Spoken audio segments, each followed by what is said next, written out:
We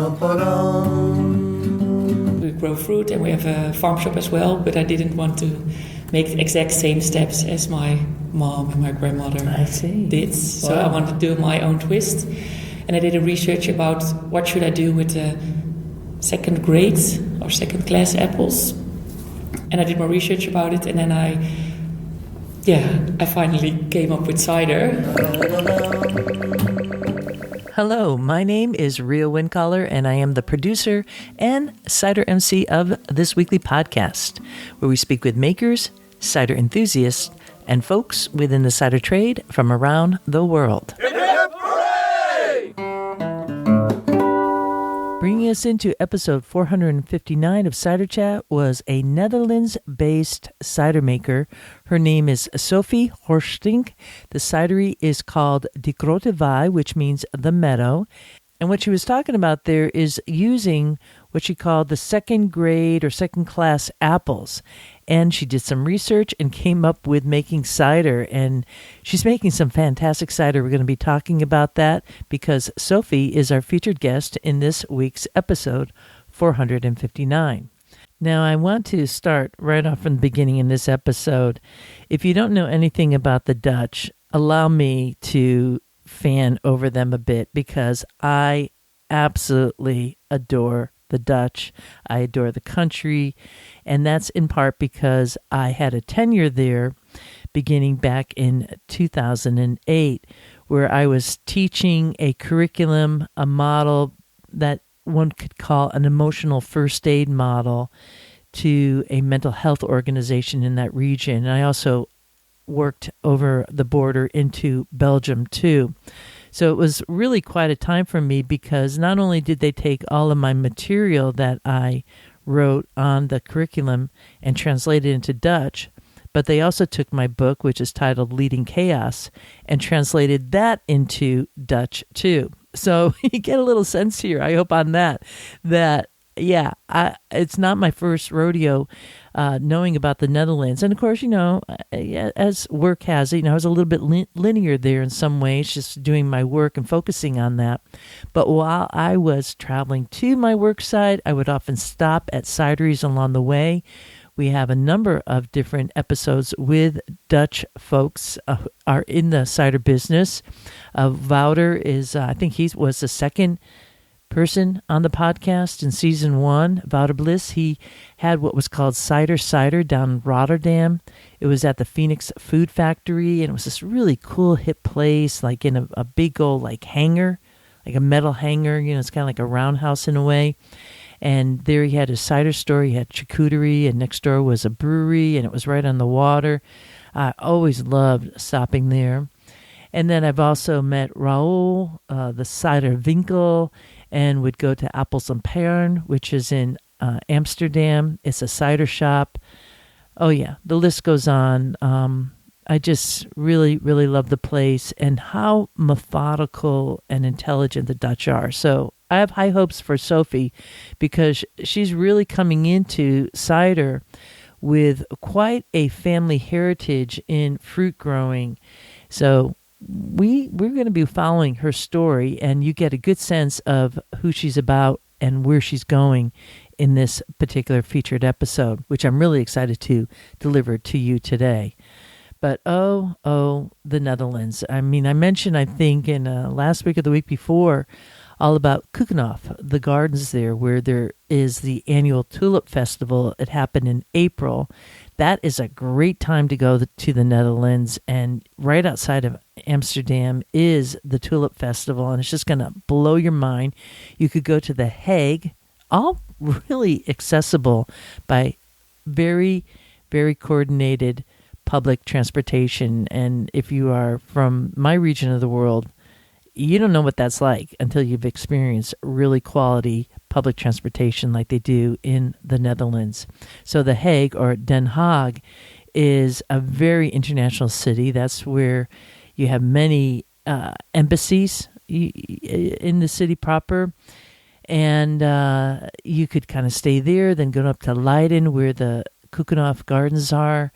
And there's a cool Japanese garden to go and visit in The Hague, just going on the shoreline there. is a really cool place where they put all the bars essentially are right on the sand, like not on like a hard packed pavement, although there are some up there. Yeah, it's a wondrous place. It's actually magical. I'd had so many magical things happen to me when I was in the Netherlands that blew my mind. Like, is this really happening? Kind of like you would expect, where you go back into time. I don't know. Maybe that's a conversation for another day. But one thing for sure, though, is my time in the Netherlands really helped me hone my skills today with the podcast. And it kind of creates a certain kind of speech pattern that I really developed while I was working with the Dutch. And that is, I was speaking to non-native English speakers, and I realized that they listen differently than when I'm speaking here in the U.S. We could kind of be lazy in the way that we pronounce things, in our cadence on how we speak. And so it really allowed me to develop a style to get my message across, because that's what I was hired to do, is to train people in a model that I created. And how do you do that? You have to really simplify the way you speak. You have to slow things down. So some of you who are like, God, she drives you crazy on how I'm talking. I'm doing that on purpose because, look, Cider Chat is international. It's not just focused on the U.S., though I'm based here. It's international, and I want to make sure that we're all traveling at the same rate as best as we can. So that's a little bit about the cadence that you'll hear in my speech patterns sometimes, and how I'm talking. So that was a big one. And the other is feeling what it's like to be a tourist, and knowing what it feels like when you really are getting your needs met. So I think that helped me a lot too with my work with Cider Chat. And also pronunciation and listening to language. You are in a culture where you are the only English speaker, and listening and really watching and being aware, these are really great skills to have. So there you have it. It's a meld of like different worlds that come together that create our life path. And I feel really, really lucky on the path that I have taken, and that it included such a time in the Netherlands. This episode with Sophie goes live on May 14th, 2025. And while it's going live and you're listening to it maybe right on the day it goes live, I'm going to be on a cider road trip. I'm going to be heading up from Massachusetts up into Vermont and heading over to New York. And it kicks off with someone who's going to be talking to us about Czech cider. His name is Dan, and we're going to be meeting up in White River Junction. There'll be more on that coming up. And then I'm going to be heading over to 1,000 Stone Farm. 1,000 stones. Oh my gosh. I'm sure there's probably more there. But that's going to be with Kyle Duda. We're going to be talking about the cider he has there, and also the restaurant that he and Betsy run. It sounds like a really fun day. And that's just day one of the cider road trip. The following day, I'll be making my way up towards Burlington, Vermont. And if you don't know your geography, Burlington is just south of the Canadian border, and to the west is Lake Champlain. You could take a ferry across, or you could take a little road across there. I'm going to be going to Akwesasne, which is a large Mohawk reservation. It actually straddles Canada and the U.S., and I'm not sure how much I'll be talking about that, but, you might see something on social media. And then I'm going to be making my way into New York and going to the St. Lawrence Nursery. Really excited to go there and do a recording with Connor and maybe Alyssa, and getting the history. This nursery has a really cool history with Bill McKinley, and even further back than that. So we'll get into all that later that same day. I'm trying to keep up with myself here. I'll be going to talk to Dan of Frosty Twig and Joel of Canton Apples. They're blending their two businesses together, kind of like a brand thing, where they're using the apples from Canton Apples, and then Dan, who makes cider. And we're going to be finding out a little bit more about how that works. And that evening, we're going to be having a little bonfire and hanging out with local folks. We'll see Lee from Pierpoint Cider, which is also a New York cidery. I think he is picking feral apples and making small batches. So I'm not going to go on more than that. That just gives you a little teaser of some episodes to come and some things to follow along with. And as always, if you aren't following Cider Chat on social media, please do. Once again, at Cider Chat Ciderville on Instagram and everywhere else, just look up Cider Chat and you'll see something there. When I come back, we're going to be heading to our featured presentation. Walking through the orchards. This conversation with Sophie was pre-recorded at CiderCon 2025 in Chicago. So this was an in-person cider chat. We were able to taste some of her ciders. You're going to be hearing about how she transformed her family's fruit farm into using second-grade apples that would otherwise go to waste.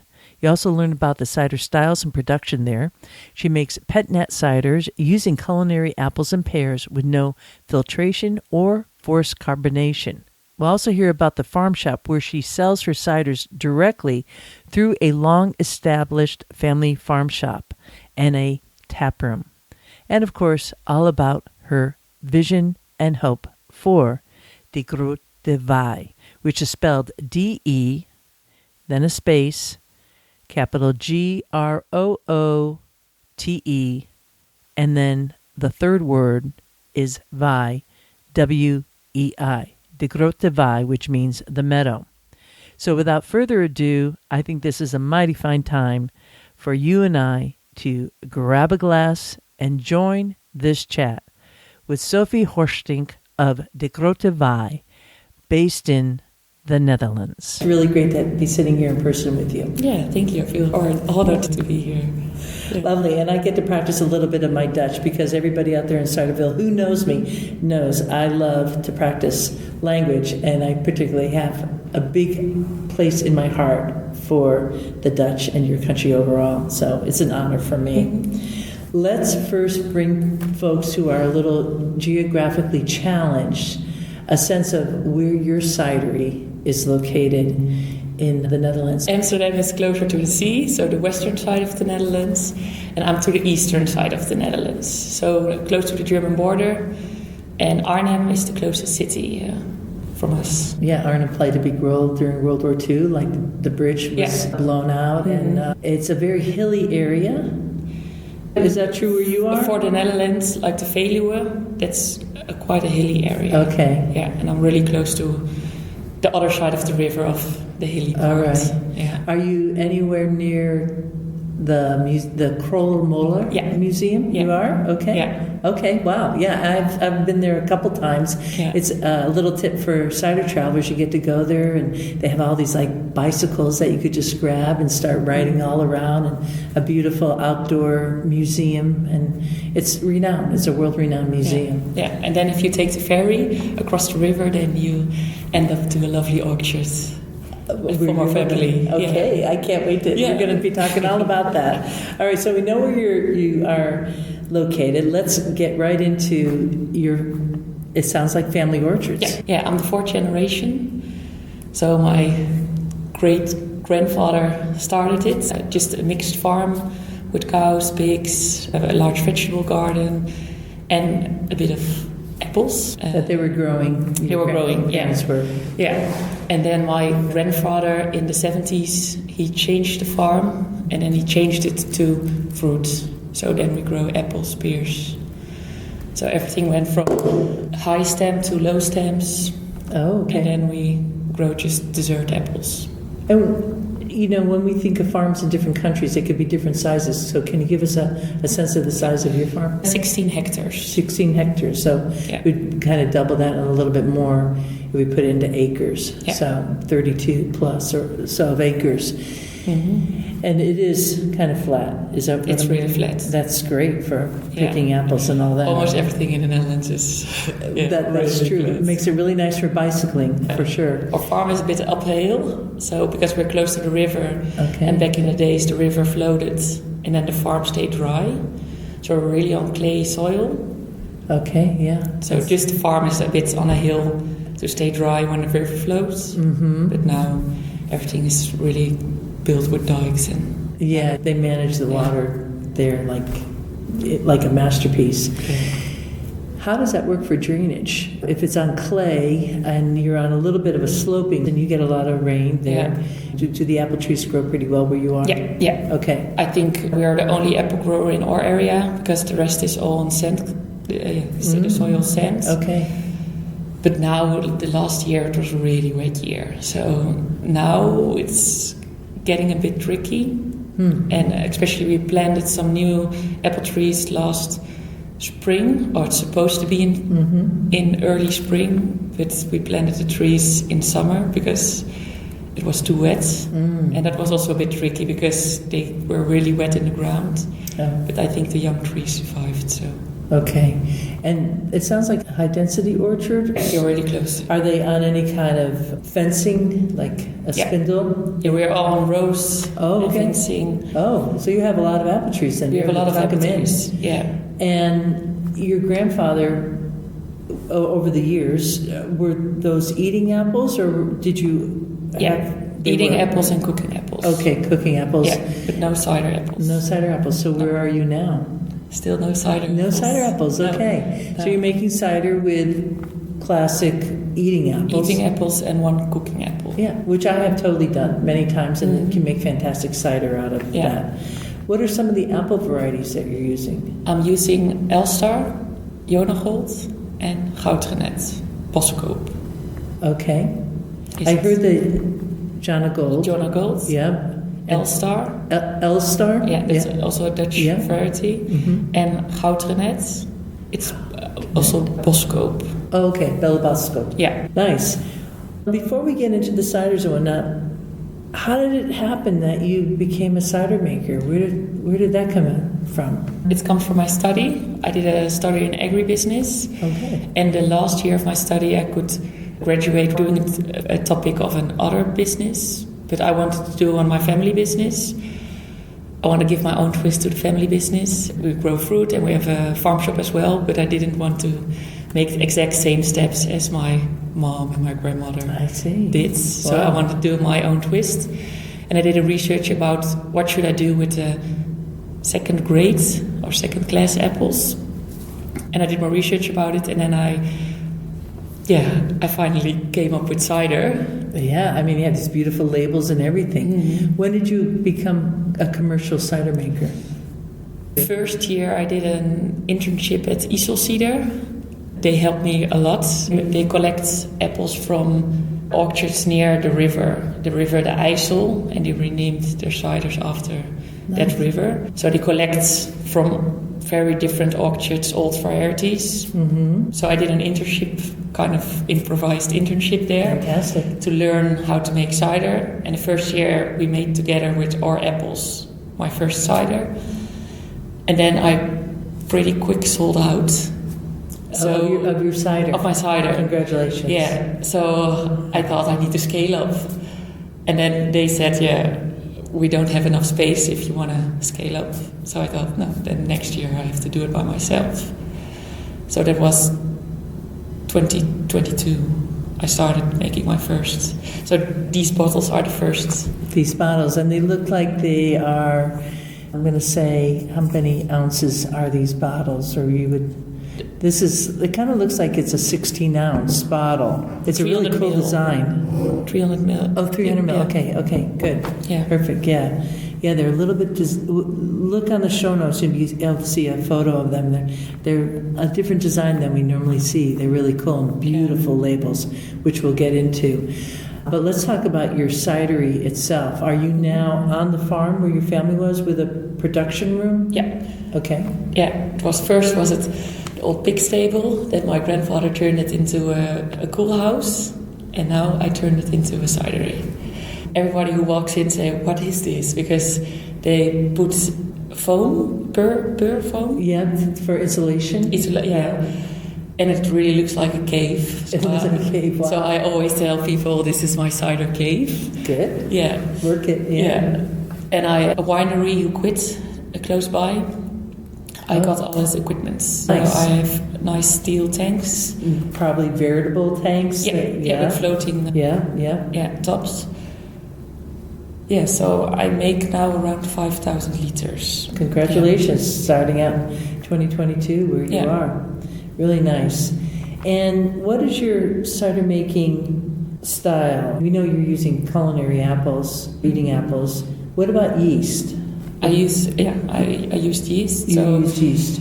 I press it, the raw juice. I get a mobile press. A mobile press. Yeah, Tell me about that. I don't have a press by myself. Yeah. So there's a guy who has a mobile press and drives around orchards and then press it for you. Wow. So he presses it for me.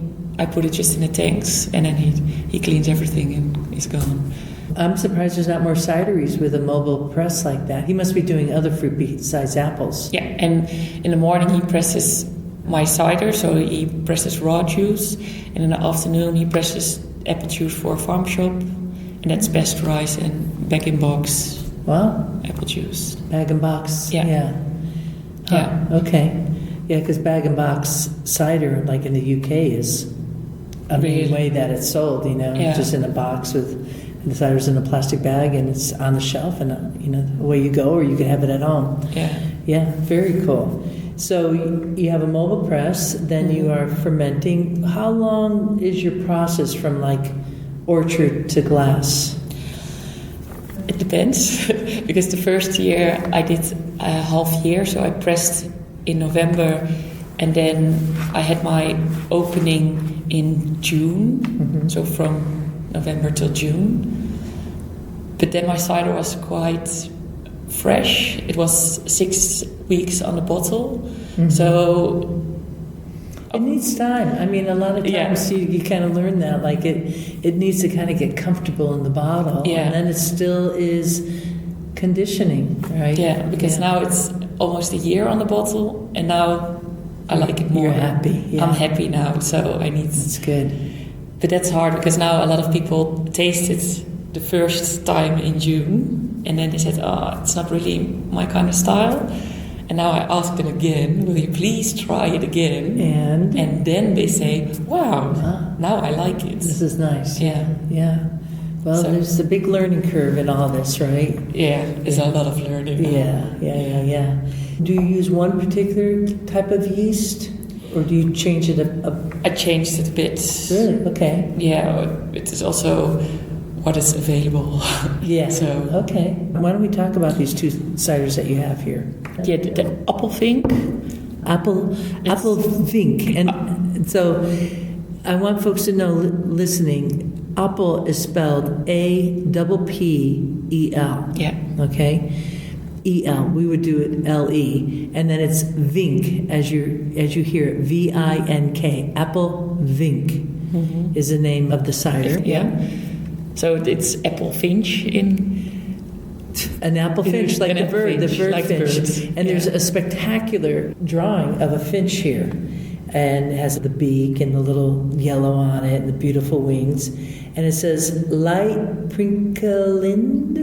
Licht prickelend. Licht prickelend. What does that mean? It's like sparkling. Sparkling. Okay. So light, is that pet-nat? Would that be another way to say pet-nat? Yeah, it's second of the fermentation in the bottle. Fermentation in the bottle. Okay, so that would be a pet-nat as we would know it.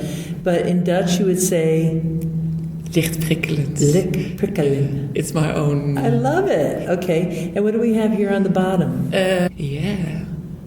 Ambacht heeft smaak. And it's, I don't know if it's handcrafted.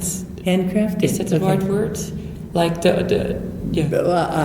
you tell me. It's like I'll make it up. Handcrafted has taste. Okay. Or handmade. Handmade. Okay. Gives it taste. Yeah, that makes sense. And this is 6.5% by volume. So this is a very colorful label, and the name of the cider is just above the head of the beautiful finch there. And then what else do we say here on the side of the bottle? It's more a little bit info about the cider. So it's a homemade cider with 100% apples. And then the varieties which I put in. The varieties that you have, varieties, yeah. And then what it tastes like. like lightly sparkling, fresh, fruity, with a touch of sour. With a touch of sour. Yeah. Okay, and what do we have on the other side? And the other side is a little story about the cidery. Okay. Like I'm the 4th generation, and that we grow fruits in the Achterhoek. That's the area. The region. The region. And that since 2022, the first cider was launched. That I'm making it of the second grade apples, so that every apple in our business get a good destination. Perfect. So nothing is spilled. Nothing's waste, and we like supporting businesses like that. Yeah. So, and there's also a story about the name, the apple finch. okay. Because the apple fink, that was the first bottle I made, and I renamed it after both of my grandmothers. Because we call grandmother oma in Dutch. So the first oma was oma appeltje, it's grandma apple.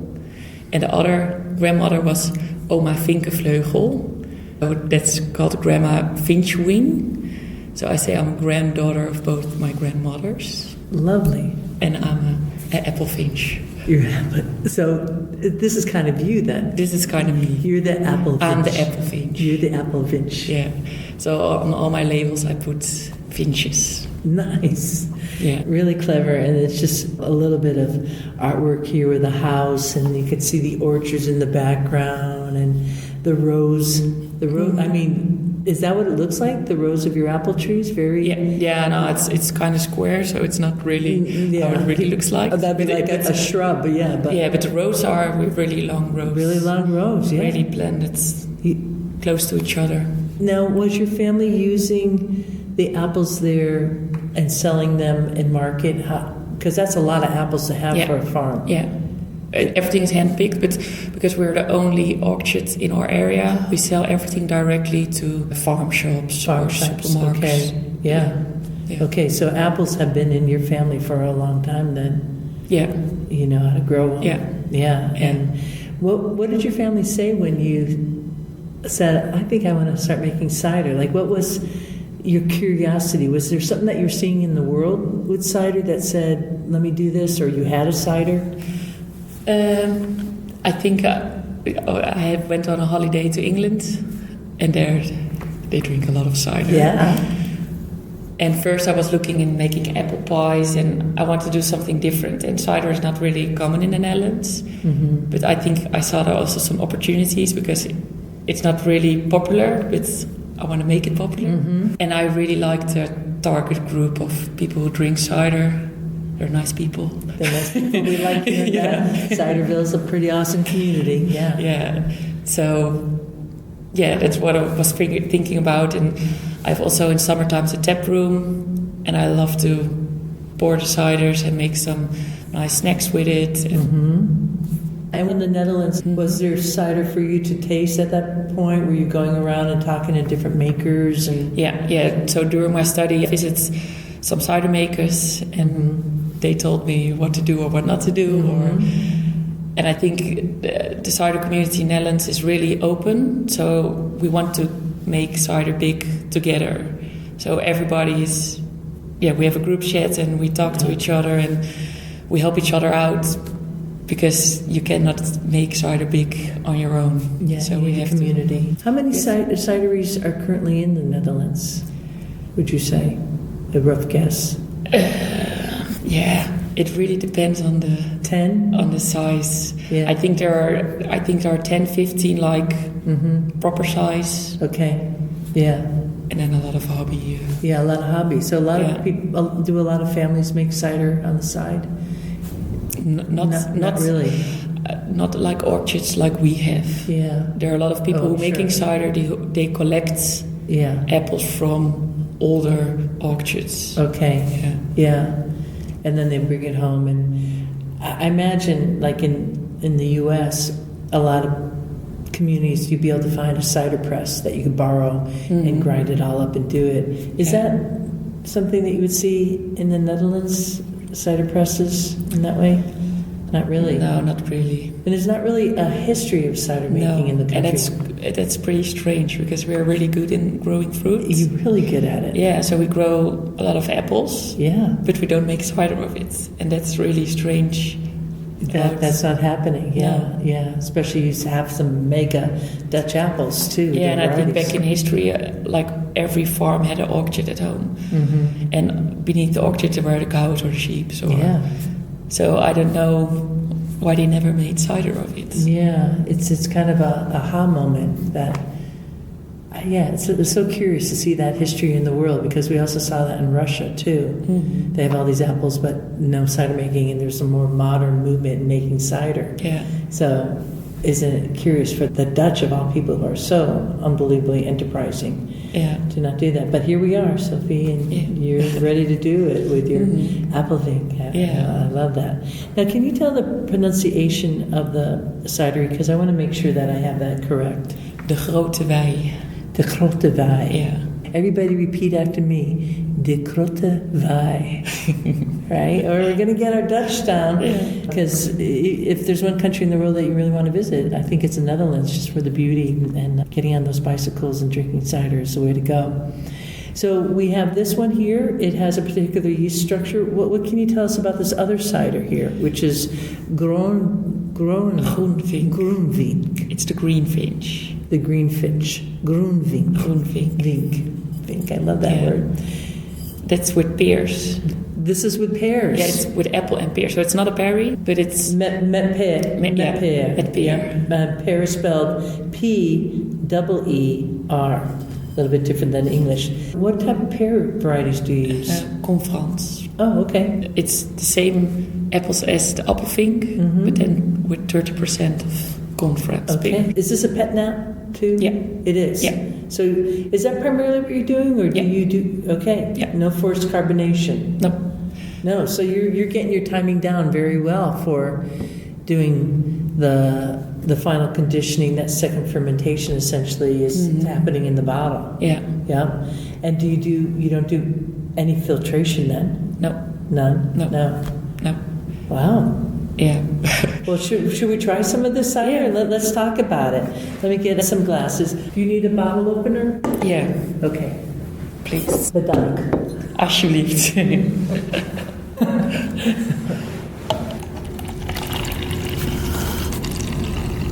All right. Yes, You gave me a good sized pour there. Yeah. There we go. I thought this is good for the video. Just get Rhea a little toasted and she'll be talking up a storm here. Well, okay, so let's talk about this a little bit. The pet-nat, it has a nice little carbonation, nice little bubbles. I'm going to take a little whiff here. Oh my goodness, wow. That is so fruity and floral. Wow, I feel like I'm standing out in your orchard right now. It's really pronounced. I'm not getting any kind of yeast at all on the nose. I'm getting images of bees and happy energy out in the orchard. That was really quite the nose. I didn't expect that. Maybe even like a little honey on the nose too. Interesting. Well, first of all, congratulations. You made a really fine cider. Thank you. I'm always a bit nervous when the expert tastes my cider. But I know that feeling. Okay, look, I'm going to talk to Ciderville right now who's listening. I just got a glass of Dutch cider from somebody who has just kind of hit the ground running. And the aroma is a pet. This is such a good indicator that you don't necessarily need to have big tannic apples to make a good damn cider that has really nice acidity and astringency that is making me salivate, and it has a full complexity in the mouth. It's really satisfying. It's very quaffable, as we would say, but it'd be lovely with some really nice Dutch cheese. Yeah. What kind of cheese would you recommend? I'm always serving Dutch cheese, but also from our area. So like the farm cheese, so it's unpasteurized cheese, so from raw milk. Okay. Yeah, and I'm always doing different options to try it. Yeah. Well, the Dutch have fantastic cheese, and now you have a really good product here. Yeah, bravo, girl! You're doing a really nice job. I'm impressed. I love the pet-nat. I love the aroma. It's beautiful. The presentation is really nice. Yeah. I was really nervous because this is the first cider I make. Yeah. That's delicious. Yeah, and a lot of people told me it's not possible without cider apples. No, and we know that's not true. Yeah. Yeah. We know that's not true. We want to do rumor control. Bravo. Really, Yeah, bravo. thank you. I'm still getting a whole bunch of complexity and flavors. And I love that because, every apple is unique and beautiful. And the fact that you're able to highlight these apples that wouldn't be seen for cider. I'm almost getting a little bit of lemon at the end, but it's really subtle. It's not a citrusy experience, but it's more of if you had a lemon drop, but not really too. Boy, this is kind of pushing my brain here, but I'm happy. I'm feeling I'm happy because, I love the Netherlands. I love everybody, but, I've lived there for a while, and I just became so fond of the people in the country. But that you were able to deliver this is just really... I wasn't sure, but I'm not surprised. Yeah, thank you. I'm not surprised. You got to be feeling good about that. Really. And now when it's longer on the bottle, it's getting better. How long has this one been? In April, it's already 2 years on the bottle. Now, is this primarily how you're selling it in this size? Yeah, now I'm also bottled some larger bottles, and I really want to put a champagne, doing the traditional method, yes. The traditional method with a champagne. But I still need to sell more and invest a bit. Yeah, to the one step at a time. Yeah. One step at a time, but yeah. And is this primarily what you do? Is this your full-time work? I work full-time at our farm. So the cider is the cider is my own business, and then I work at the family farm. So my brother and both of my parents are working at our orchard and farm shop. So I mainly work in our farm shop, and in the summer times I open the tap room, so people come by, drink a cider, or have some cheese, or coffee and some apple pie. Okay. Yeah, so that's what I'm doing in the summer full time. Wow. And in winter time I'm working more in a farm shop and thinking things out. Yeah, and being here to cider con. So the farm shop itself, can you give us an idea? Because that can mean a couple different things. What the farm shop is. If I may say, we have a pretty professional farm shop. So people come for daily groceries. We have fruits and vegetables. Okay. But also a lot of local products like wine and pasta and a lot of cheese and other dairy People go shopping there. People go shopping their there. grocery list. And it's kind of like a grocery store. It sounds our grocery store. Wow. Some people say it's almost like a tiny supermarket, but I don't really like the term supermarket. Sure. Farm shop's a much more quaint name. Yeah, but farm shop is also sometimes a barn where people sell potatoes. That's what I wanted to know. So that's, I think I'm pretty proud of our farm shop. Yeah, and how long has that been? For 50 years. 50 years. Yeah, my grandmother started the farm shop, first just with apples, and then somebody came with eggs and potatoes, and then we sell some juice. And I think my mother in 2007, she changed the farm shop in the grocery shopping store. Yeah. So you're really integrated into the community at another level. I imagine that probably also is helping your cider sales because people trust your family and they're excited. Everybody loves the fact that a family farm continues on, and here you are kind of continuing on the legacy of your family with that. So I'm really lucky with my last name, I always say, because people know our family and they know. Oh, okay. So for introducing the cider, a lot of people, I didn't start at zero. Yes, yeah. So I had a base with the apple juice and our farm shop, and I sell almost everything through our farm shop and the tap room. But I'm also selling now at different spots. But I'm really working on it. Where should I sell my cider? Where should you go next? Yeah. Well, this is a great product. Yeah, thank you. You got to be really proud of it. Is there a 5-year plan for you? I'm doing now a Nuffield scholarship. I don't know if you're familiar with Nuffield.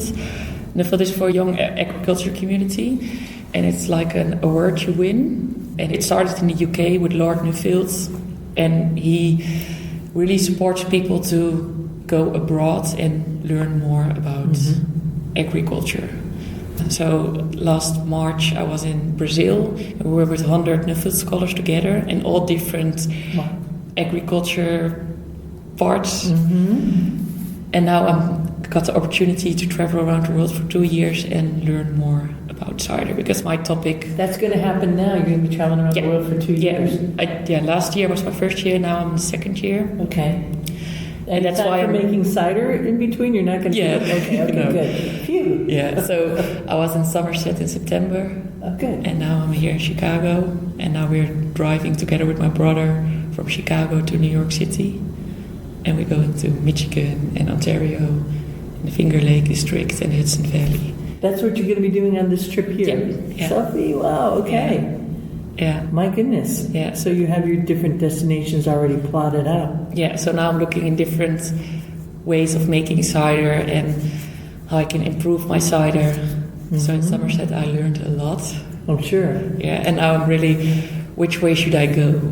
Because I like my cider like this, but I'm also maybe want to make a bit more commercial cider, with pasteurizing it and filter it and carbonating Okay, it. a little carbonation, forced carbonation, to make it easy go. I really want to make an easy going cider, because in the Netherlands they don't know cider. So I want to introduce them to something. I would say this is easy going. Yeah. This is, I mean, you get a really good product right here. Yeah. It's not like that industrial style. You can't like turn it over quickly. But if I know anything about the Dutch, you like quality food. So I mean, if it's not broke, don't try to fix it type of thing, you know. So I just maybe thinking of two lines. Yeah. Like I have the line with the pet-nat. Okay. And because this is also in a brown bottle. Yeah. And I think if people see the product, they would like to see that a clear bottle. But if you see a pet-nat bottle, you always see the yeast. And that's not really attractive. Yeah. So that's why I put it in a brown bottle. So that's the You got it going on. I'm loving the way your mind is thinking. And so we'll be seeing more of your cider out there in the world at a different level, I suspect. And I really want to grow my tap room. Your tap room. Yeah, because now it's only outside. People can just sit outside. Yeah. But I really love to, like, it's open all year round. And giving more the experience to let people know what is cider and how is it made and how do apples grow and like the whole process from apple to glass, like more experience on the farm. You get the enthusiasm there behind you. Yeah, because I love to talk about the ciders to people. Good. Yeah. Good. I'm not really good at selling it to other shops, and I'm not really a salesperson. So I need to hire somebody for that, and then You'll get there on that, but that's okay. That's okay. And I imagine, like you said, your already name recognition there is kind of a winner, and the fact that your family has a farm shop, grocery store, you know, the best bang for your buck as a producer is to be able to sell it direct to consumer. And maybe the thing is that people come to you, you know. But I don't know. I could tell you're going to absolutely figure that out. So really at this stage you have these two ciders. Is there other ones? No, those two I make by myself. Okay. And I have two ciders. One is not a cider, one is Apfelschorle. It's sparkling. It's apple juice with sparkling water. Oh, okay. Yeah, so it's non-alcoholic. It's non-alcoholic. Yeah, just sparkling apple juice, Yeah, and I have one commercial sweet cider, but they both made in Germany, because that's different equipment and different. Yeah. But I hope really in the future I can make that myself. Perfect. Because that's, I want to make everything on our own farm. Yeah, well, it sounds like you have the enough land to do that, right? Yeah. And to be able to do that production. What was once a pigsty and now is a cider production room. Your cave, your cider cave, I want to say. Your cider cave is going to be expanding I imagine, in short order. Is there room there to do that? I have to discuss it with my brother and my father, but okay, all right. because we have a big barn at the other side, and we have a cooling house for storage. For storage. Yeah. So I want to sacrifice one of the rooms and make there a cidery. But that's a discussion with my family. Yeah, so, okay, we won't jump the gun there. I'm going to assume they must be pretty excited that somebody has taken on adding a value-added product to your scene there, right? Mm-hmm. They are really supportive with... Great. That's what I want to hear. Yeah. Otherwise, I might have to show up and let them know, come on now, this is a win-win. Yeah. But my brother is also in the business. So now... Yeah, maybe the future we do it together with the two of us. That's where my parents started. Yeah, very nice. I had no idea that was kind of going to go in this direction. So you're really surprising me in the best way possible. And I hope that listeners hearing your story will be also inspired to see that it's never too late to get involved in cider. And that if you are taking your time and doing the right approach, studying and being willing to look outside of your own world, then anything could be possible in that way. And you're really showcasing kind of the best of what your farm offers. It's magnificent. It really is. It's kind of what I need to see. It helps me kind of have faith in our whole community of the cider world in general, what you're doing here. Yeah, thank you. Directly after CiderCon 2025 in this conversation, Sophie was heading out on her own cider road trip and meeting with makers along the way. And I know one of the areas that she was headed to was New York State. And then I heard from her, I think it was another month later or so, she was heading to Spain and looking for recommendations there. So, this is a great way to approach a new cider endeavor, because sometimes you get so wrapped up into your own style, your own approach to it, your palate may not have a very wide breadth of knowledge, and that could work to one degree. But if you really want to scale up and deliver to consumers who are demanding more and more quality in terms of cider, traveling about and meeting people and getting tips and trying cider after cider after cider, that's the way to go. With really any business endeavor, you have to go out of your own territory and really see what is happening in the rest of the world. And I highly recommend going to the show notes for this here episode 459 at ciderchat.com to see some of the photos of Sophie at work and also the family farm shop. I have a bit more news from out and about in Ciderville, featuring a very special maker who has been a long-time supporter of Cider Chat via the Cider Going Up campaign.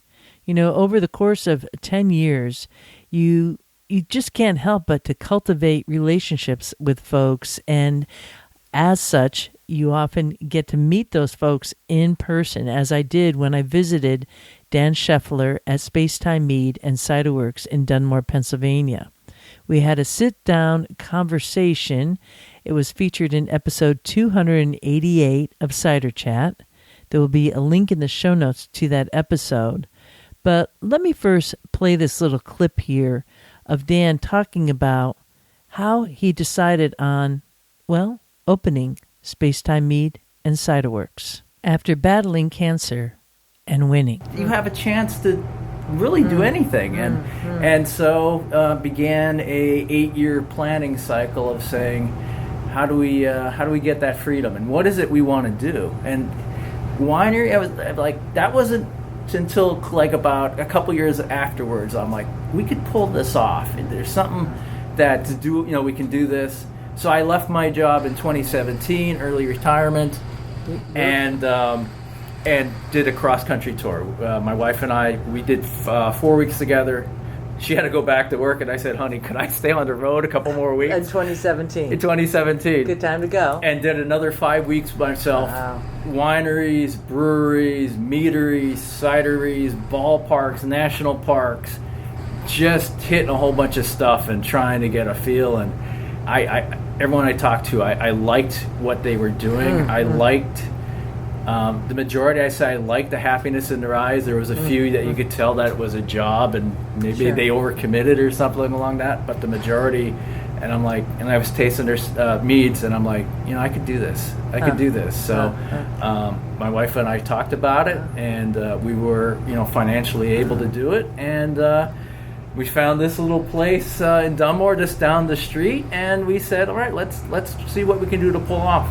In 2018, he opened the doors to Spacetime Mead and Cider Works in downtown Dunmore, Pennsylvania. The storefront included a tasting bar and a little refrigerator that held cheeses to go. In the back was the production facility. We had a sit-down conversation in the summer of 2021 during my cider field road trip to New York and Pennsylvania, and I'll never forget how much I enjoyed his earthbound pear. I want to wish both Dan and Lisa Scheffler the best of luck on their future endeavors, and I highly recommend to all of you out there in Ciderville to check out episode 288 with Dan, a legend in his own right and someone that I am very proud to consider a friend. Smelling all the blossoms, kicking up our feet. Spacetime Mead and Cider Works has been a longtime supporter of this podcast via the Cider Going Up campaign at the Cider Chat Patreon page, which means the baton now is being passed. So I'm asking you, Ciderville, to help keep this podcast on the air, as Spacetime has been doing for so many years, and Taddy Bogle too, which recently closed. All you have to do is search for Cider Chat and Patreon, which is spelled Patreon, and look for the Cider Going Up campaign, an initiative that allows Cider Chat to list your brand and to make mentions of your brand, and we sure can use your help, especially as we are approaching 500 episodes. I know I like to keep on rolling out this podcast, but I can't do it without you. And with that, I leave you here. This is Real Windcaller signing off for now. Looking forward to seeing you in Ciderville. Strange apples, bitter sharp. Strange apples, juicy and ripe.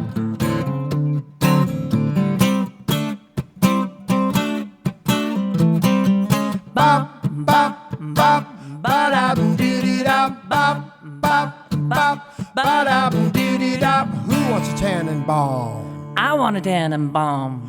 Who wants to pull them down? I'm gonna pull them down. Hey, hey, hey, apples, bittersweet. Strange apples, hanging high. Got them strange apples. Forget the pie. Strange apples, squeeze them tight. Got them strange apples. Strange apples. Strange apples. Make them pop.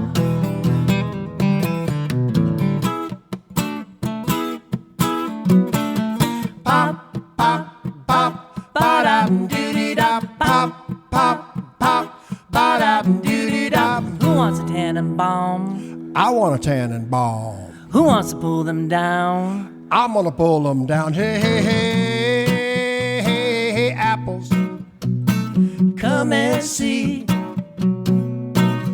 Plenty strange apples for you and me. Strange apples, strange apples, strange apples. Make them pop. Pop, pop, pop, ba-da-doo-doo-da, pop, pop, pop, ba-da-doo-doo-da, pop.